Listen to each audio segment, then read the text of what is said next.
कैसे आप सभी का स्वागत है आपके अपने इस YouTube channel Sindhu Dubey education में। आज हम लोग आरक्षण के मुद्दे में कुछ विशेष चर्चा करेंगे, बात करेंगे आगे आपकी रणनीति क्या होनी चाहिए, वर्तमान में स्थिति क्या है, सुप्रीम कोर्ट ने क्या कहा। वैसे तो आपने देख लिया होगा, पर ये आपके आपके नॉलेज के लिए, आपके ज्ञान के लिए और आपकी समझ के लिए बहुत ही महत्वपूर्ण रहेगा। ठीक है, देखिए अगर बात करें वर्तमान में आरक्षण का जो रोस्टर आया था कि 76% करना है, तो 76% करना है तो एक अलग मुद्दा था। स्टार्टिंग में क्या हुआ कि सुप्रीम कोर्ट में, सॉरी हाई कोर्ट ने एक निर्णय दिया कि 58% जो आरक्षण है वो असंवैधानिक है अकॉर्डिंग टू संविधान। कारण क्या था कि ये इंदिरा साहनी केस का उल्लंघन कर रहा था, 50% से ज़्यादा हो रहा था।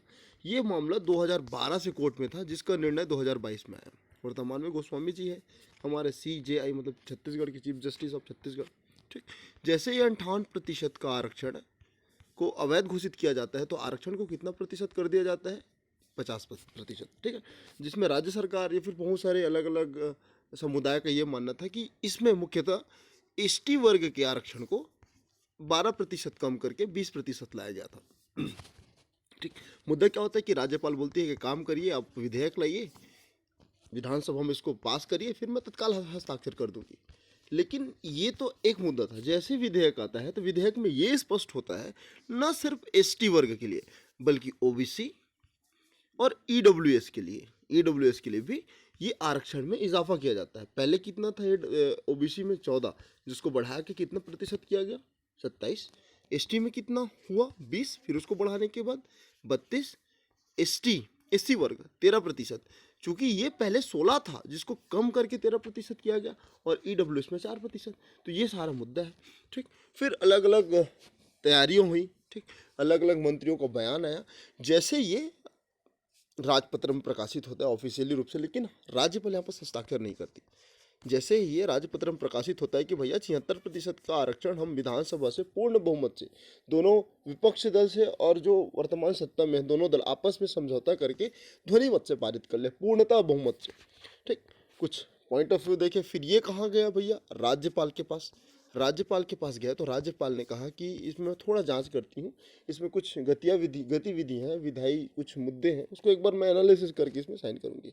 चूँकि उनका बहुत सारे पॉइंट ऑफ व्यू था कि कुछ कुछ जगहों में उनका अलग व्यू था कि भाई आप इतना आरक्षण स्टार्टिंग में तो बोले कि बढ़ा देंगे, लेकिन वो सिर्फ ST वर्ग के लिए बात कर रहे थे, ऐसा उन्होंने अपने बयान में कहा, चूँकि आपने वीडियो देख चुका होगा। ठीक, बाद में फिर राज्य सरकार के हिसाब से कि हम एक ही वर्ग को लेके आगे क्यों बढ़े, क्योंकि हम तो सर्वधर्म समभाव से चलेंगे। ठीक, इसमें अब देखिए यहाँ पर अहित के बारे में बात करूँ तो अहित तो सीधा बता रहा हूँ, अनरिजर्व जो कैटेगरी है, सामान्य वर्ग, उनको कहीं ना कहीं इस पूरा आरक्षण में दिक्कत होने वाला है, क्या हो रहा है। और न सिर्फ सामान्य वर्ग बल्कि अभी जितने भी हमारे परीक्षार्थीगण हैं, सबको कहीं ना कहीं दिक्कत हो रहा है। पिछले साल का जो इस साल CGPSC का रिजल्ट आना था वो नहीं आया, सिर्फ आरक्षण रोस्टर के कारण। जो अभी हाल फिलहाल में ADEO ADBO का एग्ज़ाम होना था वो नहीं हो रहा है, प्यून का रिजल्ट नहीं आ रहा है। ठीक, बहुत सारे शैक्षणिक संस्थानों में एडमिशन नहीं हो रहा है। इस बीच बहुत सारे न्यूज़ आते हैं कि मेडिकल कॉलेज में भैया आरक्षण को हाई कोर्ट के निर्णय के अनुसार ये 50% कर दिया। अच्छा, ये तो दूसरा मुद्दा है, इसमें आगे बात करेंगे। जैसे ये 50% मतलब 58% को असंवैधानिक घोषित करते हैं हाई कोर्ट, ठीक, तो राज्य सरकार कहाँ चले जाती है? सुप्रीम कोर्ट में। और सुप्रीम कोर्ट का परसों का निर्णय था, जिसको आपको देखना होगा, देखना जरूरी है, परसों नरसों का, जिसमें सुप्रीम कोर्ट ने ये कहा ठीक है आपने 58% का जो आरक्षण था जिसको 50% हाई कोर्ट ने किया, जिसको आप बढ़ा के 76% करते हैं, क्योंकि आपको लगता है कि वर्तमान में जो छत्तीसगढ़ की जनसंख्या है 1,41,00,000 या जितना भी आपका डाटा है, जो क्वांटिटेटिव डाटा है उसके आधार पर, तो आप जिस आधार पर आरक्षण पेश कर रहे हैं उसको प्रस्तुत करिए, और आपके पास समय है 16 जनवरी का। ठीक, 16 जनवरी का समय है, आप 16 जनवरी के पूर्व अपने जितने भी डाटा उसको संग्रहित करिए, चाहे ST के लिए रहे, SC वर्ग के लिए रहे, या OBC, जो भी आपके पास डाटा है, EWS, हेड काउंट करें, बताएं और उसको हमारे समक्ष प्रस्तुत करें। उसके बाद हम इसमें अंततः फाइनली निर्णय देंगे। ये उनका एक मुद्दा है। पर उस बीच कहीं ना कहीं छत्तीसगढ़ के जितने भी परीक्षार्थीगण हैं, आरक्षण अधर में और परीक्षार्थियों का भविष्य कवर में, क्योंकि अगर ये साल भर, अब देखिए 4 साल तो पूरा हो गया राज्य सरकार को, 1 साल शेष रह गया है, जिसमें 6 महीना से 7 महीने के बीच ऐसा टेन्योर रहेगा, इसमें जितना भर्ती होना है होगा। उसके बाद आचार संहिता लगा, आचार संहिता लगने के बाद क्या होगा? आचार संहिता जैसे लगता है भाई, तो फिर कोई भर्ती नहीं आएगा, कोई ज्वाइनिंग नहीं होगा, और राज्य सरकार जैसे नए नव निर्वाचित या नियुक्त राज्य जो राज्य सरकार होते हैं वो तत्काल तो नया भर्ती लाएंगे नहीं, क्योंकि 2018 अच्छा इसके साथ और क्या हो रहा है वर्तमान में, जो 2018 का CGSI का एग्ज़ाम था वो भी लटका हुआ है। ठीक, 2021-22 में उसका संशोधन करके फिर से अपडेट फॉर्म गया, 5 तारीख को एग्ज़ाम था लेकिन वो भी रुक गया। अब देखिए PSC का पेपर होने वाला है, जैसा कि आपको पता होगा। देखिए लोक सेवा आयोग ने एग्ज़ाम तिथि भी अनाउंस कर दिया कि 12 फरवरी को एग्ज़ाम होना है, 2 पाली में होगा। वर्तमान में 33 जिले हैं जिसमें 28 जिलों में आप फॉर्म भर सकते हैं, यहाँ पर अपना परीक्षा स्तर मतलब परीक्षा का केंद्र चुन सकते हैं, जिसमें पहला होगा 10 से 12 बजे तक GS सेक्शन संडे को होगा, और दूसरा होगा 3 से 5 बजे तक। तो देखिए जब ये एग्ज़ाम हो सकता है तो CGSI का एग्ज़ाम क्यों नहीं हो सकता? पहला चीज़, आरक्षण तो ठीक है, रोस्टर जारी नहीं हुई है, अभी तो 0% आरक्षण में पूरा निर्णय हो रहा है, तो SI का पेपर भी तो होना चाहिए ना लीगली रूप से, क्योंकि काफ़ी समय से 2018 से जो विद्यार्थी तैयारी कर रहे हैं, लगभग 5 साल बीत गया है, मतलब एक पंचवर्षीय कार्यक्रम के रूप में चलता आ रहा है, और जैसे ये भर्ती नहीं होता तो फिर से कहीं ना कहीं उनको समस्याओं का सामना करना पड़ेगा। उम्र के साथ सारी चीज़ों में इजाफा होते जा रहा है, तकलीफ़ें बढ़ती जा रही हैं, बेरोजगारी की समस्या, ये समस्या और घर की समस्या, परिवार की समस्या, समाज की समस्या, सब चीज़ बढ़ते जा रहा है। तो राज्य सरकार को इसको लेके काम करना चाहिए। ये तो एक मुद्दा है। अब बात करते हैं कुछ और तथ्यों पर। अच्छा, ये जितना भी मुद्दा मैं बता रहा हूँ मैं जस्ट फॉर अवेयरनेस ना, इसमें मेरा कोई किसी पार्टी किसी विपक्ष के प्रति मेरा कोई गलत भाव नहीं है। जो कर रहे हैं सही होगा, उम्मीद है आज नहीं तो कल सबके हित में निर्णय आएगा। तो अब और कुछ जो डेटा है हमारे पास, जो न्यूज़पेपर में आ रहा है, जो इन्फॉर्मेशन मिल रही है, उसके बारे में हम लोग चर्चा करेंगे, क्योंकि as a student, as a experience, we know to enough knowledge. ठीक, तो बात करते हैं, we update our knowledge sometimes. Okay, अब बात करते हैं कुछ अलग मुद्दे पर। ओके, एक न्यूज़ आ रहा है कि 20 तारीख से पहले, 20 दिसंबर के आसपास या 20 तारीख के डेट में राज्यपाल केंद्र सरकार से, राष्ट्रपति से मुलाकात करने वाली है। ठीक, वहाँ पर जो भी निर्णय होगा उसके बाद क्या पता आरक्षण में साइन हो जाए, या फिर कुछ संशोधन के साथ साइन हो, या कुछ और इससे संबंधित जानकारी मिले, तो वो देखना होगा। अच्छा, अब जैसे इन्होंने साइन करना था, साइन करने के पहले इन्होंने 10 प्रश्न की आंसर मांगे, उत्तर मांगे। उसको एक बार देखते हैं कि प्रश्न क्या था। राजभवन से एक डाटा आता है कि भैया वो डाटा बताए राज्य सरकार जिस आधार पे आपने 76% आरक्षण तय किया। ठीक, मतलब उनका मानना ये है जब 58% को न्यायालय में चैलेंज करके न्यायालय इसको निरस्त कर सकता है, तो ये 76% को क्यों नहीं करेंगे? तो आप इसके पीछे सॉलिड रीजन बताएं कि मैं इसमें क्यों ही हस्ताक्षर करूं। तो कौन कौन से प्रश्न एक बार देख लेते हैं, फिर थोड़ा आगे बढ़ेंगे इसके बारे में। ठीक है, ये सब इन्फॉर्मेशन आपके लिए बहुत ही महत्वपूर्ण है। साथ ही आप जो भी तैयारी कर रहे हैं, CGPSC का, CGSI का या व्यापम का, आप अपनी स्टडी को निरंतर रूप से करते रहिए, ताकि चीज़ें आपसे क्लियर रहें, जब भी एग्जाम है तो आप उसको क्वालिफाई कर सकें। पहला प्रश्न था कि संविधान संशोधन जो हुआ है क्रमांक 18 और 19 पारित जो हुआ है पूर्व ST और SC का जो मात्रात्मक त्रुटि है, तो क्या उनका डाटा आपके पास संग्रहित हुआ है? मतलब ये है कि वर्तमान में जो ST वर्ग के ना लगभग 12 जातियों को, सिर्फ उनके 12 जातियों को उनके मात्रात्मक त्रुटि के कारण उनको ST वर्ग में सम्मिलित नहीं किया गया था, OBC में आ रहे थे मान लो। तो अब जैसे पता चलता है कि उनका जो मात्रात्मक एक्चुअल में है तो वो ST वर्ग के, लेकिन आ नहीं रहते, अब इसको जोड़ लिया गया है, तो उनके जनसंख्या के हिसाब से इसमें 30 लाख से अधिक लोग हैं। तो क्या ये डाटा आपके पास है? ये प्रश्न पूछा जा रहा है। ठीक, दूसरा प्रश्न है कि सुप्रीम कोर्ट ने इंदिरा साहनी मामले के अनुसार 50% आरक्षण को बाध्यकारी परिस्थिति में 50% से ज़्यादा आरक्षण को बाध्यकारी स्थिति में लागू करने का एक फैसला सुनाया था। लेकिन क्या आपके पास ऐसी परिस्थिति बन रही है कि 50% से ज़्यादा होना जरूरी है आपकी इस राज्य में? दूसरा क्वेश्चन। तीसरा क्वेश्चन था कि राज्य सरकार ने हाई कोर्ट में 19 सितंबर 2022 को 8 सारणी में विवरण भेजा, जिस पर कोर्ट ने कहा कि ऐसा कोई विशेष प्रकरण निर्मित नहीं हो रहा है जिसमें 50% से अधिक आरक्षण दे। तो इस निर्णय के बाद आप ऐसी क्या परिस्थिति उत्पन्न हो गई जिस कारण आप आरक्षण की सीमा को 76% कर रहे हैं? तीसरा क्वेश्चन। चौथा क्वेश्चन था कि कोर्ट ने इंदिरा साहनी मामले के में कहा कि ST SC सामाजिक, आर्थिक और शैक्षणिक रूप से जो पिछड़े हुए नागरिक आते हैं ना, इस संबंध में SC और ST व्यक्ति किस प्रकार पिछड़े हैं आपको ये बताना है। ठीक है, अगला प्रश्न है कि मंत्रिपरिषद में महाराष्ट्र, तमिलनाडु, कर्नाटक, महाराष्ट्र में 57, तमिलनाडु में 69 और कर्नाटका में 63। तो ठीक है, ये तो है, प्रतिशत का उल्लेख है।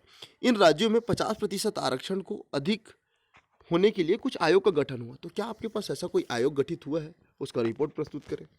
ठीक, अगला जो मांगे इन्फॉर्मेशन राज्यपाल महोदय ने कि सामान्य प्रशासन विभाग ने एक क्वांटिफाइबल डाटा आयोग का गठन किया। तो कृपया करके सरकार का ये कर्तव्य बनता है कि वो राज भवन में इसको प्रकाशित करें, मतलब सबमिट करें, बताएं कि कैसा क्या रिपोर्ट में क्या है, प्रस्तुत क्यों नहीं किया जा रहा है, आप प्रस्तुत करें। ये सामान्य प्रशासन विभाग ने विभागीय प्रस्ताव अर्थात जो प्रस्तावित संशोधन के संबंध में विधि और विधायी कार्य विभाग के अभिमत अपेक्षित होना लिखा है। और छत्तीसगढ़ लोक सेवा अधिनियम में प्रस्तावित संशोधन में शासन विधि और विधायी कार्य विभाग पर अभिमति है। तो क्या अभिमति है, ये वाला प्रश्न उठा है। अगला प्रश्न ये था कि विधेयक में जो नवीन धारा स्थापित कर आर्थिक रूप को 4% आरक्षण का दिया गया है छत्तीसगढ़ में, चूंकि अनुच्छेद 16(6) के अनुसार इनको तो 10% देना चाहिए, तो आपने किस आधार पर 4% दिया, ये डाटा प्रस्तुत करें। ठीक। उसके बाद हाई कोर्ट ने राज्य सरकार ने बताया, मतलब हाई कोर्ट में राज्य सरकार ने बताया कि ST/SC व्यक्ति कम संख्या में चयनित हो रहे हैं। ऐसे में क्या बता सकते हैं कि ST/SC राज्य की सेवा में क्या चयनित हो रहे हैं नहीं, या कितने अमाउंट में चयनित हो रहे हैं, कितने जनसंख्या में चयनित हो रहे हैं, आपको ये डाटा शो करना है। साथ ही ST में 32, OBC में 27, SC में 13, तो इस प्रकार से 72% आरक्षण का प्रावधान हो गया। ठीक। तो क्या आरक्षण लागू करने से प्रशासन की दक्षता का ध्यान रखा जाएगा, तो इस संबंध में आप सर्वेक्षण दीजिए। तो ये सारी चीजें राज्यपाल महोदय ने राज्य सरकार से मांगी है। तो इस आधार पर मैं, अगर आप ये सब डाटा मेरे पास प्रस्तुत कर दोगे तो मैं सोचूंगी कि इसमें मैं हस्ताक्षर कर दूं। ठीक। अब थोड़ा अपडेट करते हैं इसको। देखिए इसी बीच क्या हो रहा है कि जो राज्य में फिलहाल आरक्षण रोस्टर तो लागू नहीं है, मतलब 0% चल रहा है भैया रोस्टर के, मतलब अभी वर्तमान की स्थिति के आधार पर। तो स्वास्थ्य विभाग ने 10 मेडिकल कॉलेजों में 50% आरक्षण को स्वीकृति मान के, मतलब जो हाईकोर्ट का निर्णय था उसके आधार पर इन्होंने अब परीक्षार्थियों को चयनित करने का एक निर्णय लिया है। तो इस आधार पर बिना रोस्टर के 10 मेडिकल कॉलेज में 50% आरक्षण को मानकर PG college, PG degree, UG और पीजी में एडमिशन देने का प्रावधान, मतलब इन्होंने एक रोस्टर जारी किया है, चाहे वो MBBS के लिए रहे, पीजी के लिए रहे। तो इस प्रकार से एक न्यूज़ था। अब थोड़ा और अपडेट करते हैं अपनी जानकारी। अब देखिए कल परसों का न्यूज़ है, इसमें लिखाया है कि राज्य सरकार ने किया सवाल, आरक्षण विधेयक क्यों लौटा नहीं देती। इतना मतलब जो 10 सवाल पूछे थे अभी जो हमने देखा, तो विधानसभा के जितने भी सांसद हैं, जो उनके प्रवक्ता है, उनका आधार ये है, मानना ये है कि एक काम करिए, राज्य सरकार ने अगर गलत डाटा दिया है तो आप इस आरक्षण बिल को वापस कर दीजिए ना, आरक्षण को, मतलब ये जो विधेयक उसको वापस कर दीजिए। ये सारे क्वेश्चन करने का आपको मतलब ही नहीं है। इस आधार पर देखिए छत्तीसगढ़ में अभी जिस परिप्रेक्ष्य में, परिदृश्य में जो निर्णय होते जा रहा है, उसमें बहुत सारा आक्रोश फैल गया है। आरक्षण पर घमासान हो रहा है। साहू समाज का फरमान है कि यदि ये आरक्षण पर ये साइन नहीं करते जल्दी से जल्दी, तो हम प्रदेश स्तर पर आंदोलन करेंगे। तो आंदोलन की समस्या, ठीक, अलग अलग वर्ग के लोग। यहाँ पर एक चीज़ और ध्यान में रखना कि जो SC आरक्षण 16% था, जिसको 13% किया गया, तो ज्ञापन सौंपे हैं कि इसको पुनः 16% करें। ये सारी चीज़ें हैं। ठीक। अच्छा, अब बात करते हैं इस मुद्दे में। देखना यहाँ पर लिखाया हुआ है, 1 मिनट, यहाँ पर ये बताया गया है कि जो ST/SC अनुसूचित जाति और EWS के लिए 76% का आरक्षण जितना भी संबंधित विधेयक पारित हुआ है, ठीक है, वो क्या है, वो 100% सत्य है। ठीक। तो जो 10 सवाल मांगे थे ना, तो रविंद्र चौबे ने, जो वर्तमान में संसदीय कार्य प्रवक्ता, सरकार के प्रवक्ता और संसदीय कार्य मंत्री रविंद्र चौबे जी ने कहा है कि अगर राज्यपाल इससे संतुष्ट नहीं है तो भाई विधेयक को वापस कर दे। इतना प्रश्न पूछने की क्या जरूरत है, मतलब उनका मानना है ना। उन्होंने आरोप लगाया कि राज्यपाल भाजपा नेताओं के जैसे सवाल उठा रही है, ठीक, यह उचित नहीं है। तो वहीं पर प्रदेश, जो छत्तीसगढ़ प्रदेश के साहू संघ के जो अध्यक्ष हैं, उन्होंने एक चिट्ठी लिखा जिला अध्यक्ष को कि अगर ये राज्यपाल महोदया यदि इस आरक्षण बिल पर हस्ताक्षर नहीं करती तो क्या होगा। तो ये हो सकता है कि हम भविष्य में आंदोलन करेंगे। यहाँ पर स्पष्ट रूप से लिखाया गया है कि जो अध्यक्ष है ना, टहल सिंह साहू जी, उन्होंने चिट्ठी भेजा कि अगर हस्ताक्षर नहीं करते 10 दिन के भीतर तो प्रदेश स्तर में आंदोलन हो सकता है। साथ ही आपने देखा होगा कि 16% आरक्षण को लेके SC मोर्चा ज्ञापन सौंपने पहुंचे हैं। कहाँ? राजभवन में, कि भैया हमको भी अब 16% ही दो, 13 क्यों दे रहे हैं। तो ये आरक्षण का मुद्दा ऐसा गरमाया हुआ है कि चौतरफा फंस गए। ठीक। अब साथ ही ये सारी चीज़ें तो है, ठीक। देखिए, राज्यपाल एक संवैधानिक प्रमुख है। संवैधानिक प्रमुख होने के नाते उनका उनका ये तो निर्णय है, ये उनका कर्तव्य है कि चीज़ों का बिना एनालिसिस करे वो हस्ताक्षर नहीं करेंगे विधेयक पर, क्योंकि जब तक वो हस्ताक्षर नहीं करेंगे कानून नहीं बनेगा। तो चौबे जी ने ये भी बोला है कि अगर उनको लगता है कि ये कथन गलत है, ये जो वर्डिक्ट आया है वो हम लोग पारित किए हैं तो ये गलत है, तो आप कृपया करके वापस कर दीजिए। एक चीज़। दूसरा मुद्दा ये है कि भाई उनका उनका मानना ये है कि जैसे हमने विधानसभा में इसको पारित किया तो कहीं ना कहीं ये 100% सही है, इसी कारण तो यहाँ से पारित होके वहाँ तक गया है ना। तो इसमें तो कोई दो राय नहीं है कि हमारा कोई भी निर्णय या फिर जो हम आरक्षण दे रहे हैं वो गलत है। ठीक।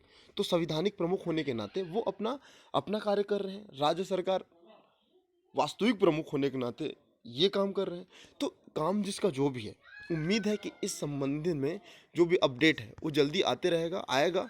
और अब फाइनली हम सभी विद्यार्थीगण ये चाहते हैं कि ये मुद्दा क्लियर हो।